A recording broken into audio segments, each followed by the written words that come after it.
नमस्ते, आप सभी का स्वागत है और आज हम चर्चा कर रहे हैं पंकज सक्सेना जी के साथ और एक अत्यंत रोचक, रुचिकर और जिसको हम कह सकते हैं बहुत ही एनग्रॉसिंग टॉपिक और वो है इस्लाम जी, का स्पेन से सफाया। स्वागत है आपका पंकज जी। नमस्ते, नमस्ते। बहुत-बहुत धन्यवाद संजय जी, मुझे यहाँ बुलाने के लिए। जब हम बात करते हैं स्पेन की, जी, तो स्पेन जो था वो अफ्रीका के तुरंत बाद इस्लामियों ने जीत लिया था, आपको ध्यान है। जी, और बहुत लंबे समय तक वो उनके आधिपत्य में रहा और जो जी, अंतिम अरब वहाँ से भगाया गया वो 1492 में था। तो जी, ये कह सकते हैं कि लगभग 800 साल वे जी, इस आइबेरियन पेनिनसुला में रहे हैं। जी, जी, और ये संभवतः एकमात्र ऐसा उदाहरण है जिसमें इस्लाम से किसी क्षेत्र को छुटकारा मिला। जी, वैसे तो छुटकारा तो पूर्णतः। भारत ने भी जी, पाया एक, लेकिन जी, आंशिक रूप से पाया। कुछ जी, क्षेत्र तो वो ले गए, लेकिन जी, भारत ने भी जो है वो उनकी कम से कम जो दौरे खिलाफत थी उसको जी, तो हटाया। जी, मराठों ने ही हटा दिया था, बाद में खैर अंग्रेज आ गए, वो बात अलग है। जी, देखिए, ये जो स्पेन का उदाहरण है, ये जी, मुझे लगता है काफी शिक्षात्मक महत्वपूर्ण है। है। जी, जी, तो आप इसमें हमें बताएंगे कहाँ से आरंभ करना चाहेंगे? जी। सबसे पहले तो तो हम्म, आप कहाँ से जी, आरंभ करना चाहेंगे? जी, इसके भारत की बात आपने की, जो भारत हम्म, से तुलना जो बीच में हुई, तो मैं आरंभ वहीं से करना चाहूँगा कि भारत से अगर एक भिन्नता स्पेन का जो अनुभव रहा इस्लाम का, उसमें जो सबसे बड़ी बात है कि भारत को कभी वे पूरी प्रकार से धर्मांतरित नहीं कर पाए। स्पेन में भी 100% धर्मांतरण तो नहीं हुआ था, परंतु उनकी जो जनसंख्या का एक बहुत बड़ा भाग जो है मेजॉरिटी जो है वो धर्मांतरित हो चुकी थी इस्लाम में। तो एक जो बात ये है कि स्पेन जो है वो रिक्लेमेशन है। पुनः उन्होंने प्राप्त किया अपना देश। भारत को तो हम एक प्रकार से कह सकते हैं यहाँ सल्तनत रही, मुगल भी रहे, परंतु राजा तो रहे, पर भारत को वो पूर्णतः जीत कभी नहीं पाए। कुछ हिस्सों को उन्होंने धर्मांतरित कर लिया, तो भारत तो ऐसा अनफिनिश्ड एजेंडा में ऐसा एजेंडा है जिसको वो पूरा ही कभी नहीं हुआ। इस कारण से सबसे अधिक उनका जोर आज के दौर में भारत पर भी है, क्योंकि उसको कभी वो जीत ही पूर्णता नहीं पाए, इस कारण से बड़ा उनका जो भारत लगा हुआ है। परंतु स्पेन को उन्होंने पूरा जीत लिया था और एक समय अगर हम मध्य युग की बात करें, जब 1000 सीई लगभग जो वर्ष जब चल रहे होंगे, उस समय की अगर हम बातचीत करें, तो हम ये पाएँगे कि उस समय तो लगभग वे ये मान चुके थे कि स्पेन तो अब इस्लाम का ही अधिकार है और स्पेन से अब कभी इस्लाम नहीं जाने वाला है और धीरे-धीरे जिस प्रकार से धर्मांतरण हो रहे थे, उन्हें ऐसा लगता था कि वो अब पूर्णतः कभी भी ईसाइयत के पक्ष में नहीं जाएगा, क्योंकि उनके जो बड़े प्रमुख जो गिरजाघर थे, उनको तोड़कर या उनको थोड़ा-सा परिवर्तित करके उन्हें मस्जिदों में, इमामबाड़ों में इस प्रकार के जो इस्लामी जो ढांचे हैं, उनमें बदल दिया गया था। तो स्पेन का वापस ईसाइयत के पास जाना बहुत ही बड़ी घटना है। बात अगर करें हम आरंभ की, तो 711 में उमय्यद खलीफेत के समय में ही जो स्पेन को ले लिया गया था। इतिहासकार बड़े बारीकियों में जाते हैं कि किस प्रकार से जो विसिगोथिक स्पेन उस समय था, विसिगोथ राजा जो वहाँ थे, उनमें बड़ी अंदरूनी लड़ाइयाँ थीं, जो राज्य था वो अंदर से बहुत कमज़ोर हो चुका था, उसके ढांचे जो हैं वो बहुत कमज़ोर हो चुके थे। वो बातें हैं सब, परंतु बात ये है कि अफ्रीका में तो कोई इतना शक्तिशाली राज्य बीच में उन्हें मिला नहीं, इजिप्ट के बाद, मिस्र को जीतने के बाद उन्हें बहुत शक्तिशाली राज्य नहीं मिला और जब वो यूरोप में क्रॉस करते हैं, उसको पार करके स्पेन पर जब अधिकार करते हैं, बहुत बड़ी घटना थी। क्योंकि अरब के समय से ही जो पहले ग्रीस पर जो बॉस्फोरस है, उस रास्ते से, उस पथ से भी यूरोप पर और ईसाइयत के किले पर, क्योंकि यूरोप को उस समय लगभग पूरा ईसाइयत का किला माना जाता था, वहां से प्रहार करना उन्होंने आरंभ किया था, परंतु वे वहां सफल नहीं हो पा रहे थे। तो यूरोप का एक सबसे बड़े देशों में से एक देश उनके पास चला जाना बहुत बड़ी घटना थी। क्योंकि उस समय अगर फ्रांस लें, इटली का तो ऐसा स्वरूप था नहीं, जर्मनी का ऐसा स्वरूप था नहीं, उस समय कोई जर्मनी जैसा देश नहीं था, इटली भी इस प्रकार से देश नहीं था, परंतु गॉल और स्पेन, ये दो बड़े उनके देश थे उस समय, और उसमें से एक देश का जहां से बड़े योद्धा आए ईसाइयत के, उसका पूर्णतः गिर जाना बहुत बड़ी घटना थी। तो अ, यहां पर मैं यही कहना चाहूंगा कि 711 में ये जीत हुई इस्लाम की और वो धर्मांतरण करने लगे, परंतु जो प्रतिरोध है वो 7 वर्ष के अंदर ही आने लगा। 718 में अस्तूरिया नाम की एक जो अस्तूरिया नाम का एक राज्य उत्तरी स्पेन में स्थापित होता है, और वहां से वे जो अपना एक आरंभ। थोड़ा सा आपको यहाँ पे रोकूंगा। जी इसमें ये है, जो आपने अंतर्विरोधों की बात बताई, इसमें जी ये भी कहा जाता है कि ये जो नॉर्थ अफ्रीका में जो स्पेन का पार्ट था, स्वेटा, जी जी आज भी है। जी तो वो स्वेटा का जो राजा था, जी या ये कहें कि जी अ, जी सूबेदार या गवर्नर था, जी जी उसने धोखा दिया। ये जी कुछ-कुछ जैसे हमारे भारत के इतिहास जी में जी आते हैं कि लोग घटनाएं, धोखा हाँ देते हैं। हाँ उसने धोखा देके वो जो तारिक बिन ज़ियाद था, उसको जी जो है वो नावों से पार करवाया, वरना जी उसके पास इस प्रकार के साधन नहीं थे कि वो जी अनडिटेक्टेड बिना स्पेन में पहुंच जाने जाते। हुए स्पेन में जी पहुँच जाता। जी तो ये ये घटना बड़ी जानना महत्वपूर्ण आवश्यक है। है कि जी धोखेबाज और इस प्रकार के जी गद्दार जो हैं, जी वो वो हर सदैव हर रहे देश हैं। में है, ऐसा नहीं है। हिंदुओं को यह लगता है, मतलब हमें निश्चित ही इस बात पर बहुत ध्यान देने लायक ये बात है कि हम हमारे अंदर कैसे अंतर्विरोध है और उसके कारण हम हारते रहे हैं, परंतु यह हर देश में हुआ है।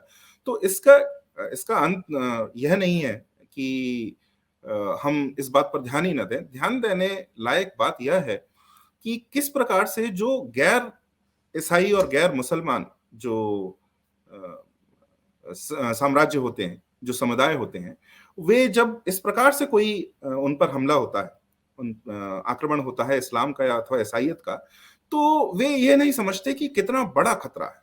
वे ऐसा ही समझते हैं कि एक दूसरा राजा आ रहा है और मेरी जो इस अपने देश के अंदर ही किसी दूसरे सूबेदार से जो ठनी हुई है और उसको हराने के चक्कर में मैं इसका थोड़ा साथ दूंगा तो मेरा काम निकल जाएगा, और ये क्या है, थोड़े समय के बाद मैं इसे भी हरा दूंगा।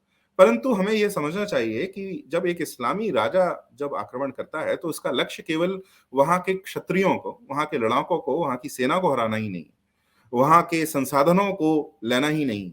उसका लक्ष्य है कि पूरे वहां के मंदिरों को तोड़ना, वहां के जो भी धार्मिक जो स्थल हैं, ढांचे हैं, उनको तोड़ना, वहां की जनता का धर्मांतरण करना, और सदैव के लिए उसका पूरा चरित्र ही बदल देना। अगर ये आभास हमें सदैव के लिए हो, हमारे मन में ये रहे, तो हो सकता है कि ऐसे जो विश्वासघात हैं, जिन्होंने हमें बहुत हराया है अपने इतिहास में, वो हम होना कम हो जाए। तो ये स्पेन में भी हुआ है, विसिगोथ के अंदर स्पेन में भी ये बार-बार ये घटनाएं हुई हैं। तो परंतु जो अच्छी बात ये है कि 7 वर्ष के अंदर ही वे उसको अपने देश को पुनः वो लेने का वो प्रयास करने लगे। 718 में अस्तूरिया के जो राज्य आया, उसने यह आरंभ कर दिया, और 4-5 शताब्दी तक लगभग 50% से अधिक स्पेन वो ले चुके थे। क्योंकि 1236 में कॉर्डोबा को जब वो लेते हैं, कॉर्डोबा उनका बहुत बड़ा नगर आज भी है, और उस समय तो बहुत बड़ा राज्य की हुआ करता राजधानी था। था जी, कॉर्डोबा। तो कॉर्डोबा को वो लेना बहुत बड़ी घटना थी 1236 में। 1248 में सेविया को भी वो ले लेते हैं, और जो अंतिम जो उनका राज्य है, जो अंदलूस, जो अंत में अभी अगर हम देखें तो दक्षिणी स्पेन का कुछ भाग अंदलूस की तरह है, जिसका ग्रेनाडा और जो उसका राजधानी था, उसका जो गिरना है 1492 में, उसका अर्थ है कि ये अंततः स्पेन से इस्लाम का जो राज्य है वो पूर्णतः चला जाता है। तो यहां से देखिए, लगभग अगर हम देखें तो 800 वर्ष का संघर्ष वे करते हैं, और 800 वर्ष में अपने देश को पूर्णतः पुनः अधिकार वो पूरा कर लेते हैं। पुर्तगाल भी उसके साथ है, पर पुर्तगाल तो केवल इस कारण से क्योंकि वो स्पेन के साथ ही रहा है, तो स्पेन और पुर्तगाल दोनों उसको कर लेते हैं, परंतु वो कथा जो है वो स्पेन की ही है। तो इस प्रकार से 800 वर्षों तक लगातार निरंतर संघर्ष करते हैं, और उसमें महत्वपूर्ण बात यह है कि उनके मन में भी संघर्ष इस बात का नहीं है कि केवल हमें राज्य लेना है। उनके मन में संघर्ष इस बात का है कि हमें ईसाइयत का जो भाग हमने जो खोया है, हमें पुनः प्राप्त करना है। ईसाइयत का जो घेरा है, हमें पुनः उतना ही बढ़ाना है और आगे बढ़ाना है। इस्लाम ने जो धर्मांतरण किया है, हमें उसको भी बदलना है। इन बातों को ध्यान में रखते हुए फर्डिनेंड और इसाबेला जब अंत में जब स्पेन का जो आज का जो स्वरूप है, जब उन्होंने उस स्वरूप को स्पेन को दिया, तो उनके मन में यह बात बिल्कुल थी कि उन्हें पूरा धर्मांतरण करके ईसाइयत में पूरे स्पेन को बदल लेना है। तो बात महत्वपूर्ण ये है कि लड़ाई जीतने के बाद वे रुक नहीं गए।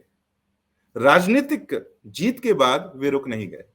उन्होंने अपने समाज से धर्मांतरण, पुनः धर्मांतरण करके, कह सकते हैं कि उनकी घर वापसी करके, उन्होंने जो समाज की चिति है, जो रिलीजियस धार्मिक जो चेतना है, रिलीजियस जो चेतना है, उसको उन्होंने पुनः प्राप्त किया। और यह संघर्ष अगर हमारे मन में भी होगा कि हमको किस प्रकार से केवल जो भूमि है उसको ही पुनः प्राप्त नहीं करना है, उस भूमि पर जो मानव रह रहे हैं, जो समुदाय हैं, उनको भी हमें पुनः प्राप्त करना है। उनके चिति को, उनकी चेतना को, उनके मन को पुनः प्राप्त करना है। वो किस प्रकार करना है, इस पर ध्यान यह स्पेन हमें सिखाता है जीत में। तो ये जो रिवर्सल शुरू हुआ बीच में, जी हम जानते हैं कि शारलेमेन के साथ इनकी लड़ाई हुई थी, फिर वो जी जो फेमस बैटल हुई थी फ्रांस में, बैटल ऑफ जी पोइटियर, जी जी जी जिसने जो है वो इस्लाम के कदम रोक लिए थे, विजय रथ को रोका। जी जी विजय रथ को रोक लिया था जी। और उसको पीछे कर दिया आज था। हम नहीं जानते विश्व का स्वरूप कैसा होता अगर वो युद्ध इस्लाम की सेनाएं जीत जाती, तो हमें पता नहीं है क्या होता आगे। जी हाँ। जी तो ये जो एक बार तो ये जो एस्टोरिया है, इसको छोड़ के बाकी पूरा का पूरा स्पेन इनके हाथ में आ गया था। जी इसका फिर रिवर्सल कैसे आरंभ होता जी है मिलिटरीली? जी। तो सेना के रूप में तो जो रिवर्सल उन्होंने किया और 700-800 साल में जीता, बहुत सारे छोटे-छोटे राज्य हैं, उनका जो समर्थन है वो पोप ने भी किया। एक उनका जो सबसे बड़ा आधार है और उनकी शक्ति थी कि वे अकेले नहीं थे। स्पेन में तो वे लड़ाई कर रहे थे, परंतु स्पेन से बहुत दूर भी उनको सहायता थी।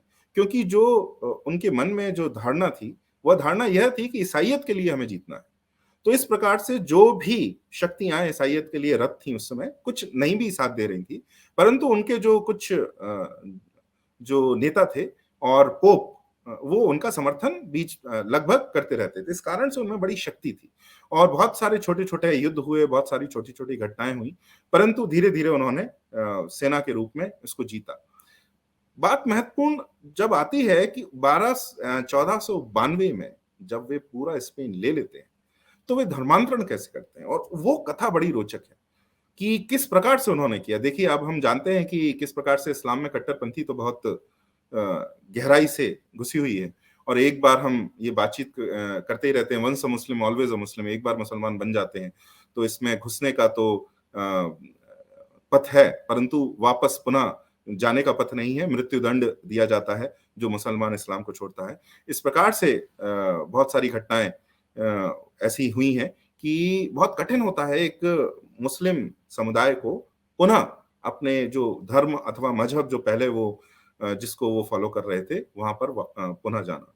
परंतु फर्डिनेंड इसाबेला के राज्य में वहां पर जिस प्रकार से उन्होंने जो किया अपनी जनता के साथ, बड़ा और बहुत कंस्ट्रक्टिव भी है।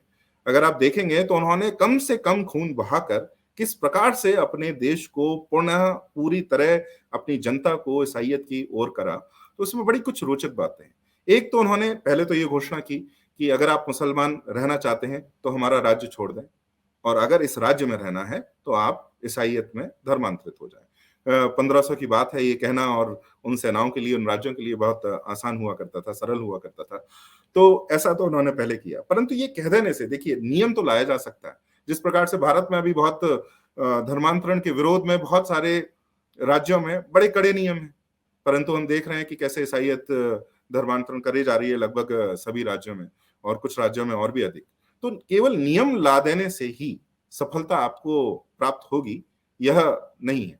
तो उन्होंने किस प्रकार से इसको किया, देखिए कि धर्मांतरण कराया, जो लोग वहां रुके, क्योंकि उस समय एक देश से दूसरे देश भागना और किसी दूसरे देश में जाके रहना ये बहुत संभव ही नहीं था। और इस्लाम की रणनीति ये रहती है कि जब जो शरणार्थी, जो मुसलमान शरणार्थी जब किसी मुसलमान देश में आने का प्रयास करते हैं, तो वे कभी उनकी सहायता नहीं करते। वैसे तो मोमिन को मोमिन की सहायता करनी चाहिए, ऐसा लिखा है, परंतु वे यह समझते हैं कि हमारे जो मुसलमान हैं किसी दूसरे देश में जो हैं, जो वहां पर अल्पसंख्यक हैं, वो हमारी शक्ति के रूप में है, फिफ्थ कॉलम के रूप में है, और धीरे धीरे उस देश को भी हम पूरा इस्लामीकरण करेंगे। इस कारण से उनको वहां से कभी हटना नहीं चाहिए।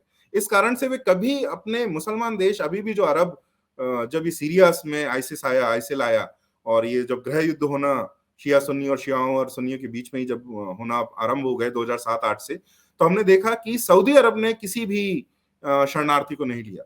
मुसलमान देशों ने बहुत ही कम शरणार्थियों को लिया। जो आ भी गए वो बड़े उनके सारे उनके जो प्रयासों के बाद आ गए, परंतु ये सब यूरोप में पहुंच गए। तो उनका प्रयास यही रहता है कि हम कभी ना लें, वहीं रुकें। तो वहां जो रुके, उनका जब धर्मांतरण स्पेन के राज्य ने कराया, तो जो कुछ शर्तें थी वो बड़ी रोचक हैं। देखिए, पहली बात तो ये कि वे ये कहते थे कि एक गॉडफादर होगा। जो गॉडफादर ईसाईयत में जो प्रचलन है बहुत पहले से आ रहा है। जो पेगन, जब जो जिन राज्यों समुदायों को वो धर्मांतरित करते थे, वहां पर भी वे नियम का पालन करते थे कि आपने किसी को ईसाई तो बना दिया, अब क्या पता वे डर से ईसाई बना है या सच में ईसाई बना है। क्या पता वो घर की 4 दीवारों के अंदर अपना पुराना धर्म तो नहीं पालन कर रहा। अपना इंक्विजिशन जिसको बोलते हैं, जी इंक्विजिशन जिसको बोलते हैं, जी जी। तो वो उसी उसी और दौर में वो हुआ, और उसकी इंक्विजिशन बहुत उन्होंने गोवा भर्त्सना में की भी किया जाती है। था। जी, उसकी बहुत भर्त्सना की जाती है, पर देखिए वो किस प्रकार से कर रहे हैं, उसको सोचने की आवश्यकता है कि आप अगर वो अपने घर के अंदर भी अपने पुराने मजहब और धर्म को पालन ना करे, तो एक गॉडफादर को नियुक्त करते हैं, जो हर इतवार को आके आपके पास आएगा और ये देखेगा कि आपने जो ईसाई जो नियम है वो आप पालन कर रहे हैं कि नहीं। कोई पुराने देवता की मूर्ति तो वहां नहीं है, कुछ और तो आप नहीं कर रहे।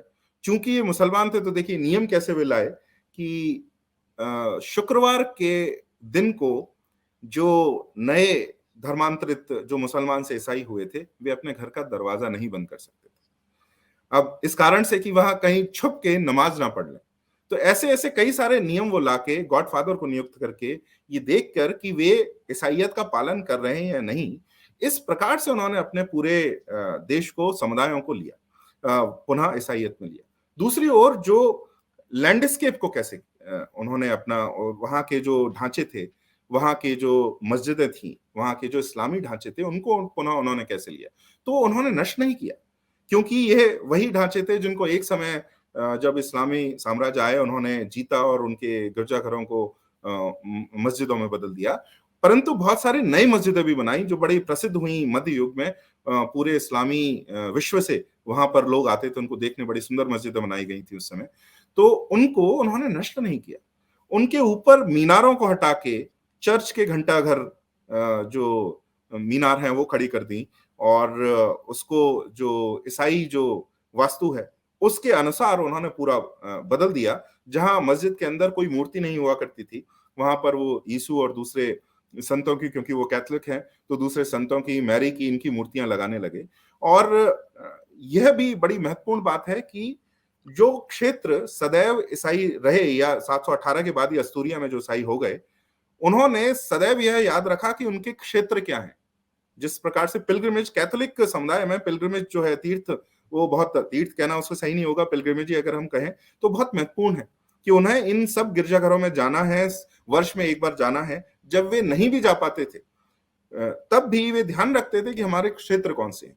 तो जब धर्मांतरण हुआ और जब उनकी सेनाएं हटाई गई, तो उन्होंने सारे क्षेत्रों को पुनः उस पर अपना जो अधिकार है वो स्थापित कर लिया, और उन सबको बड़े कंस्ट्रक्टिव ढंग से उन्होंने वो जो ढांचे हैं उनको नष्ट नहीं किया। उन ढांचों को उन्होंने गिरजाघरों में बदल दिया, उनमें मूर्ति लगाई, उन्हें पुनः ईसाई जो रीतियां हैं उनको चलाना आरंभ कर दिया। तो ये जो बहुत भर्त्सना तो होती है इंक्विजिशन की, जिसमें उन्होंने बहुत क्रूरताएं, बर्बरताएं यहूदियों के साथ की, दूसरों के साथ की, वो बात बिल्कुल सही है। और एक कारण पुर्तगाल और स्पेन इतने क्रूर थे, जब ये समुदाय आए हैं, उपनिवेश जब बनाए उन्होंने पूरे विश्व में, उसका कारण ये है, ये सबसे अधिक क्रूर इस कारण से भी थे क्योंकि उनका सामना इस्लाम के सबसे कट्टर साम्राज्यों के साथ हुआ, और उनको जीतने के बाद उनमें जिस प्रकार की लड़ने की जो क्षमता आई, वह उन्होंने पूरे विश्व पर भी प्रयोग की। तो बहुत सारी गलत बातें भी हुई, परंतु एक देश के समुदायों को, उसके समाज को, उसके धार्मिक चेतना को हम कैसे पुनः प्राप्त करते हैं, इस बात का बहुत अच्छा संदेश हमें स्पेन देता है। जी हाँ, और वैसे मैं देखता हूँ कि जब मैं इनकी मिलिट्री विक्ट्रीज की देखता हूँ तो जी 1031 जी में जो पहले अगर देखते हैं तो यहाँ जब अरब में जी खिलाफत अब्बासिया ने खिलाफत जी उमैयद को रिप्लेस कर दिया, तो हाँ, उसके बाद जो वो उमैयद थे वहाँ से वो भाग के गए जी और उन्होंने ये इंश्योर किया कि जो स्पेन की जो उनकी रियासत थी वो जी खिलाफत उमैयदी बने रहे। इनफैक्ट अगर देखा जाए तो उस वक्त 2 खिलाफत हो गई थी, खिलाफत जी जी उमैयद जो जी स्पेन से चलती थी और जी जो आपकी खिलाफत और वो अब्बासिया थी बहुत जो बाद तक मेन रही, खिलाफत। यहाँ पर और गायब होने के वो बहुत जो बाद है तक रही। वो 1031 में वो जी खिलाफत उमैयद जो है वो जी ख़त्म होती है आपसी झगड़ों से। जी जी और फिर आपसी झगड़ों के बाद फिर वो अलग-अलग ज़रागोज़ा, टोलेडो, जी उसके बाद फिर आपके अ, कॉर्डोबा, ये सब हाँ, अलग-अलग हो जाते हैं वहाँ पे, राज्य बन जाते हैं। जी राज्य बन जाते हैं। और उसके बाद फिर आप ये देखें कि 1064 में जो है वो उनका आरंभ होता है विजय अभियान और 1085 में वो टोलेडो को मुक्त करा लेते हैं। जी और 12वीं शताब्दी के समय जी तक आते-आते स्पेन 2/3 वो जी वापस ले आ लेता जाता है। है जी जी आपके जो ईसाई जी क्रिश्चियन किंग्स हैं जी अ, उनके पास। उनके पास आ जाता है। जी और ग्रेनाडा उनका जो बस, अंतिम हाँ, क्षेत्र राज्य है था, इस्लाम। जी अंतिम राज्य है, हाँ, जहाँ उन्होंने बहुत ही बर्बर तरीके अपनाए थे। जी पता नहीं कितने लोगों का वहाँ पर नरसंहार किया था, वो सब किया जी था। जी वो 1492 में उनको वहाँ से हटा देते हैं। जी 1064 में पूरा का पूरा जो पुर्तगाल का क्षेत्र है, वो वो ले लेते हैं। लिबरेट हो जाता है। जी तो 2/3 आइबेरियन पेनिनसुला तो वो 12वीं जी शताब्दी आते-आते कर चुके थे। जी जी और उसके बाद इनको पूरा भी लेकिन उन्होंने उनको पूरा ख़त्म किया। वो रुके नहीं उन्होंने पॉकेट कि नहीं थोड़ा सा छोड़े। भी छोड़ना नहीं। जी जैसे ये जो हमने पॉकेट्स छोड़ रखे हैं ना जगह-जगह भारत में, उन्होंने हम तो और पॉकेट्स नहीं छोड़ते जा छोड़े। रहे हैं, और छोड़ते जा रहे हैं हर दशक में। जी। जी तो इसका जो ऐतिहासिक महत्व है, जी उसके संबंध में ये बताएँ कि क्या आज के युग में जी ऐसा कुछ करना संभव है? जी संभव तो बिल्कुल है। और जैसा मैंने बताया कि जिसकी इतनी भर्त्सना होती है, बहुत ही कम खून बहाए उन्होंने, जबकि बहुत क्रूरता, जो आपने बिल्कुल सही कहा, जो अल्मोहाद, अल्मोराविद जो बड़े क्रूर साम्राज्य रहे, और उन्होंने बहुत बर्बरता का पालन किया, और उसमें कोई भिन्नता नहीं है। वे जहाँ भी रहे हैं, इस्लामी साम्राज्य जहाँ रहते हैं, गैर मुसलमानों का जीवन की आप जो मूल्य है वो बहुत कम होता है। तो इस प्रकार से बड़ी बर्बरता उन्होंने अपनाई। परंतु जब इन्होंने अपने देश को लिया, तो बहुत साधारण सी नीति अपनाई कि जो मुसलमान है वो दूसरे देश चला जाए, बस ये स्ट्रेट जिब्राल्टर के पार और उधर मोरक्को में चला जाए, और बाकी जो रहे उन्हें यहाँ के नियमों का पालन करना बड़ा आवश्यक है। तो ये संभव तो है। अभी तो सबसे पहली बात तो भारत में यही संभव है कि हमारा विभाजन हुआ, और विभाजन इसी आधार पर हुआ कि यह देश हिंदुओं का है, वह देश मुसलमानों का है, जिसको हमने पूरा नहीं किया। कई बार ये लोग यह बात कहते हैं कि उस समय संभव नहीं था, परंतु आज की दशा में तो अगर एक देश शक्तिशाली होता है और कहते हैं कि इस विभाजन को पूरा किया जाए, तो यह बिल्कुल संभव है। आज भी लगभग 1 करोड़ से ऊपर हिंदू बांग्लादेश के अंदर जो सड़ रहे हैं, उनका जो पशुओं से भी गया बीता जो उनका जीवन है, उनको हम भारत के अंदर लें। पाकिस्तान के जो हिंदू हैं, आप तो उस पर कार्य भी करते रहते हैं, उनको हम जी भारत के हाँ, जी अंदर हाँ। लें। तो 1 करोड़ और कभी वहाँ भी हैं, अभी भी। जी, और उनको हम लें और ये विभाजन पूरा करें। ऐसा अगर देखिए, ये शक्ति और ये इच्छा किसी देश के अंदर हो, और देश इतना शक्तिशाली हो कि उसको पश्चिम के राज्य जो हैं, वो उसमें बीच में जो है रोक ना सके, बांग्लादेश में तो तो ये लगभग हो 1.5 सकता है। करोड़ हैं और और जी पाकिस्तान में लगभग 1 करोड़। जी, और उनके इतने बड़े समुदाय को हम अपने देश के अंदर लें और यहाँ के जो विभाजन है उसको पूरा करें, ऐसा पूर्ण हो सकता है। परंतु उसके पीछे सोच जो है, वो पहले बदलनी होगी। समाज के अंदर हम सदैव अगर डिफेंस करते रहेंगे, एक बहुत छोटा-सा नियम है कि अगर हम सदैव डिफेंस पर रहते हैं, तो आपको हारना ही हारना है। आज नहीं तो 400 साल वर्ष बाद हारना है। आप जब तक कॉन्स्टेंटिनोपल यह का एग्जांपल लीजिए। जी, हाँ, कॉन्स्टेंटिन कॉन्स्टेंटिनोपल। जी, अरब ने ही आक्रमण करना चालू कर दिया 8वीं 700 कुछ में ही पहले आक्रमण हुए। आग से समुद्री रास्ते से वो करते हैं और जाके 800 से भी अधिक वर्षों में और अंततः वो जब यहाँ पर ईसाइयत का जो जीत होती है स्पेन में, लगभग उसी समय 1493 में मेरे ख्याल से, और वो 1498, कॉन्स्टेंटिनोपल का 14 गोल्डन एप्पल जिसको बोलते हैं, उस समय ईसाइयत का सबसे बड़ा नगर, महानगर वो 14 हुआ करता था। 1498 में लिया था उन्होंने। जी, 1498 की बात है और वो कॉन्स्टेंटिनोपल को जीत लेते हैं। तो लगभग उसी समय में ये सबसे बड़ा उनकी जीत होती है। तुर्क जो आते हैं, अंततः आते-आते वो पूरा जो आज जो बाल्कन है, उक्राइन है और रोमानिया है, ये सब लेके, हंगरी भी लेके वियना के गेट्स तक पहुंच जाते हैं, दरवाजे तक पहुंच जाते हैं। वो तो आज जब ट्रंप, हम बहुत बुराई तो करते हैं डोनाल्ड ट्रंप की, परंतु ट्रंप जब पोलैंड गए तो उन्होंने बहुत सुंदर इतिहास का उद्धरण करते हुए बताया कि उस समय पोलिश राजा ने अपनी सेना भेज के जो वियना को बचाया। अगर वियना भी उस समय गिर गया होता तो एक पोइटियर्स का बैटल जो है, युद्ध है, जिसने यूरोप का पूरा इस्लामीकरण से बचाया। और उसके बाद फिर 1600 कुछ में जब वियना को बचाते हैं ये, और वियना बच जाता है, जो रेड एप्पल उस समय जो बोलते थे, उसके कारण जो ईसाइयत है वो द जो बचती है। ओरिजिनल 9/11। जी original line the battle of Vienna was the original 9/11। जी, जी। और उसके कारण जो है वो ईसाई बचा रहता है और उसके कारण विश्व का नक्शा कुछ और ही बन जाता है। तो ये अगर आप लगे रहेंगे, क्योंकि उनका लक्ष्य है Islam needs to win only once, we need to keep winning forever. वो तो आप 500 वर्ष तक डिफेंस करते रहिए।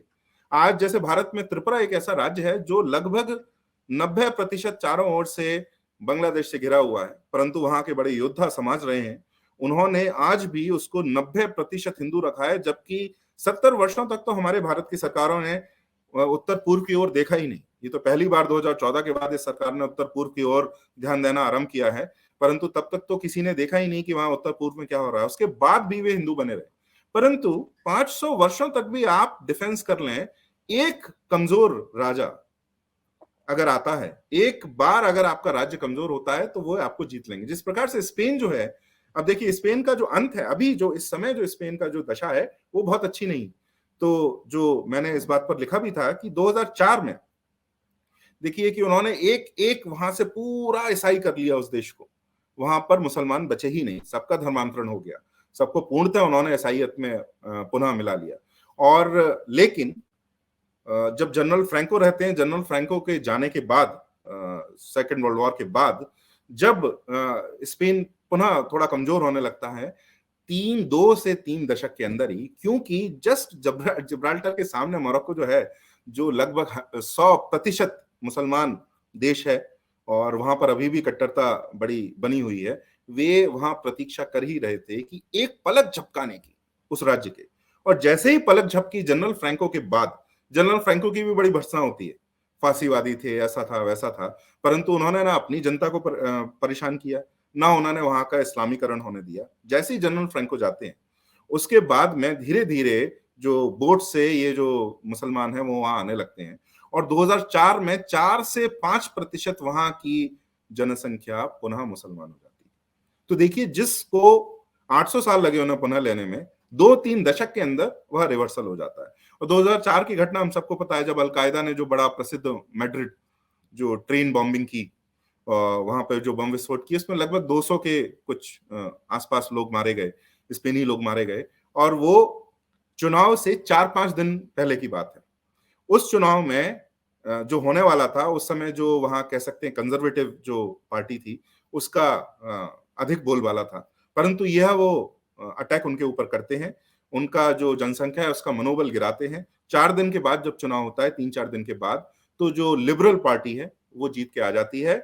जो इराक में जो कोalition उस समय जो चल रहा था, जो विश्व में जो मिडल ईस्ट में जो लड़ रहे हैं वहां से वो सीधे घोषणा करती है कि हम अपनी सेना बुलाते हैं और अब हम मिडल ईस्ट में कोई हस्तक्षेप नहीं करेंगे। तो देखिए, पलक झपकाने की देर थी। 1492 में वे ये करते हैं। अगले 50-60 वर्षों में 1560-70 तक लगभग पूरा धर्मांतरण की जो उनकी प्रक्रिया है पूरी हो जाती है। 450 साल तक वे पूर्णतः ईसाई रहते हैं। 2-3 दशक उनकी पलक जैसी झपकती है तो हम देखते हैं एकदम से 4-5% वहां पर मुसलमान प्रकट हो जाते हैं। और अब ये कुछ लोग ऐसा कहेंगे कि ठीक है, कुछ अल्पसंख्यक तो आते ही हैं। मैं कहूंगा ठीक तब होता जब मोरक्को के अंदर अल्पसंख्यक बनने लगते, ठीक तब होता जब तुर्की के अंदर अल्पसंख्यक बढ़ते, ठीक तब होता जब पाकिस्तान के अंदर भी हिंदुओं की संख्या दिन दुनी रात चौगनी होती और उनके रहने की स्थिति बढ़ती रहती। परंतु किसी मुसलमान देश में तो ऐसा नहीं होता, जबकि ईसाई देशों में और जो गैर मुसलमान देशों हैं उनमें मुसलमानों की संख्या सदैव बढ़ती रहती है। तो ये पलक झपकाने की भी हमारी देरी है। इस प्रकार से सदैव डिफेंस करते रहेंगे, बचाव करते रहेंगे तो आपका हारना निश्चित है।